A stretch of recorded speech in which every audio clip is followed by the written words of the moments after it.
14-year-old Andrew Goring is headed for lunch with his mom. It's one of his favorite activities.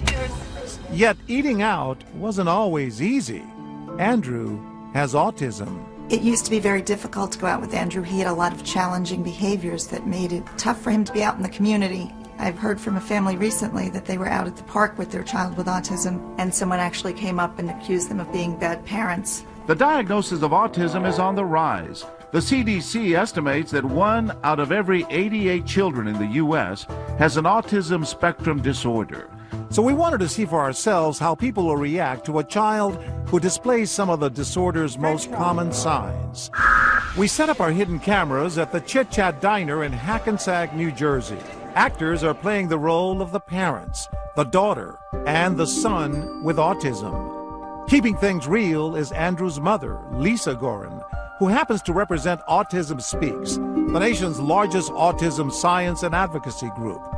As our scenario begins, Anthony, our 14-year-old actor, is already starting to attract attention. Eggs. Eggs. I want eggs. Eggs. Eggs. Repetitive language and behavior are classic signs of autism. I want eggs. My sister's got a lot of eggs. For the next several minutes, Anthony fidgets. He wanders around and generally ignores his parents' requests. Anthony, you want to come back here? Come on, let's go sit down. No one seems too bothered about his behavior. Sorry again. Except, that is, for this man. Excuse me. Can you just, we're in a public place here. Maybe we should go home, all right? Or can you control him? But he's an actor, too. And in the absence of any reaction from others, we ask him to respond the way some people unfortunately do. Anthony's father tries leveling with our disgruntled diner. He has autism. Okay. Is that what? But then, moments later, Anthony knocks his glass over. Oh, I'm sorry. I'm sorry. I'm sorry.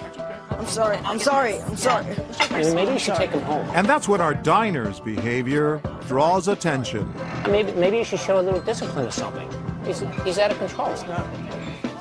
This man looks like he wants to say something, but he's too horrified to speak. As other customers try to comfort the mom, this school teacher finally finds his voice. Turn around and shut your mouth. His outburst prompts others to offer some choice words of their own. Wait, keep your mouth shut. Eat and keep your mouth shut. You're the one disrupting everybody. You're just upsetting the whole place. You're the one that's disrupting everybody. You know, if my son, I'm sorry, if my son were here, I would not want to be here in a public place if he were acting like that. Shut up. You know, forget it. Forget it. You know what? I just want to get my check. Guys, can I get my check? You know, this is my first time here. And with that, our diner walks out. Time to let everyone in on our secret. You caught me off guard, I gotta tell you. You caught me off guard. You okay now? You're in tears, huh? Well, Why does it touch you? my heart went out to the kid, you know? We're doing this because it happens in real life. I know, and I understand. See, it's just wrong. I can't believe you guys did this. You were angry. I was very, very upset and angry. Being Italian, you get emotional. It just got me upset to see a child being treated this way. You weren't going to let it happen. Oh, no, he was going to go down quickly. I believe that. For Bob not to eat. He was quite upset. Now, if you're finding it hard to believe that anyone would mistake autistic behavior for misbehavior, listen to this. I'll tell you what autism is in 99% of the cases. It's a brat who hasn't been told to cut the act out. That's what autism is. Michael Savage hosts a nationally syndicated radio talk show that's heard by 10 million listeners a week. What do you mean they scream and they're silent? They don't have a father around to tell them, don't act like a moron, you'll get nowhere in life. Stop acting like a putz.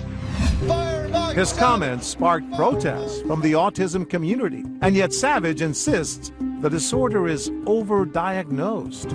We reset the scene and run our scenario again, only this time we try to garner sympathy for our solo diner by having Anthony steal from his plate again. Whoa, what are you doing? I'm sorry. Your kid just stole a fry off my plate. I'm sorry. And again. Anthony?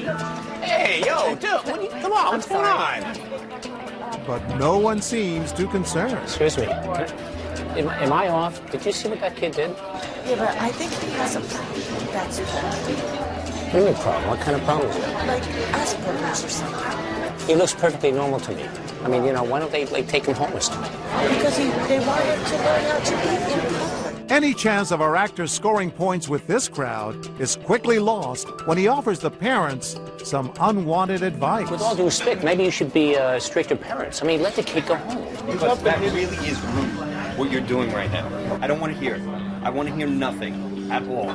You're being very rude and disrespectful to these people right here. I don't know you for nothing. You know, I don't know. But I have a little compassion in my heart. I'm sure along with everybody in this room. And you're being a jerk right now. Why do you have to speak so loud? Okay? I don't, because you're embarrassing them. With that, we tell our family to get up and leave. We'll just try it another time. It's too upsetting. But this woman is determined to stop them. It's one person. I don't want you to leave. And then another woman chimes in. We're just ignorant. It's a little bit, it's embarrassing for us a little bit, and It's not embarrassed. You shouldn't be embarrassed. The two women convince our family to stay and tell our diner to leave. You upset the entire place. If I'm the only one who feels like this, I'm out of here, okay? Nobody good. You know what? I'm not coming back here. We wait for the diner to bid a hasty retreat, and then it's time for us to make our entrance. Tell us why you got involved. I could see there was something wrong with them. And that guy was just being so rude. And I'm like, God, this is like, where's the cameras? Because this is just like that show. She was going to leave, Oh my and God. you stopped her. Yeah, because she was crying and everything too, and that's not right for one person to make such a big stink. And remember the man with the zero tolerance policy? I don't want to hear it. I want to hear nothing. He is a police officer. If we had children and one of them was like that, never in a million years would I want anybody to do what he did. You wouldn't tolerate it. What if it bothers you a little bit? He's a little too loud. He drops things. So what? It's okay. You know what I mean? He has to be out in public, right? You can't put anybody in a bubble and just leave him there. The entire time our cameras were rolling, not one of the diner's customers was critical of our young actor's behavior French fries. or his parents' ability to control him. Perhaps it speaks to a growing awareness of autism symptoms, or that more people know someone with the disorder. But for Lisa Goring, who remembers how difficult dining out with her son used to be, it's a day filled with compassion and understanding. The most touching thing for you today? Time after time that someone would come to the defense of the family and of the individual, really to make, every family a part of the community.